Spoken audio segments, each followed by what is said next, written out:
Hello అండి, మంచి bandhani cotton ఫ్యాబ్రిక్తో ready అయిన blue colour sky blue colour frock చూసేద్దామా.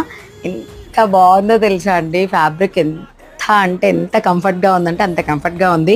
సమ్మర్ అంతా అయిపోయాక చూపిస్తున్నానేమో, కానీ ఎప్పటికీ ఎవర్ గ్రీన్ కదా.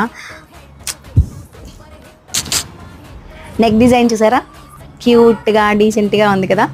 అండ్ హ్యాండ్స్కి ఎలాగో మనం లైనింగ్ పెట్టాము. ప్యూర్ ఎప్పుడు కూడా బాగుంటుంది, పల్చగా ఉంటుంది. బాగుంది కదా. కింద ప్లీట్స్ గీదరింగ్ మా వాళ్ళు చక్కగా మళ్ళీ దాన్ని ఐరన్ చేశారు. ఫినిషింగ్ అయితే బాగా ఇస్తారండి. కానీ ఎంప్లాయీస్ తక్కువగా, అందరికీ షార్టేజ్ ఉంది. కొంచెం అంటే కొంచెం మాకు టైం అయితే ఇవ్వండి, చక్కగా ఇలాగే చేసిస్తాము. సో ఇంకెందుకు ఆలస్యం, మీరు కూడా ఇలాంటి డ్రెస్సెస్ కోసం ట్రై చేస్తున్నారా? అయితే కాంటాక్ట్ చేయండి. పిఆర్ బొట్టి.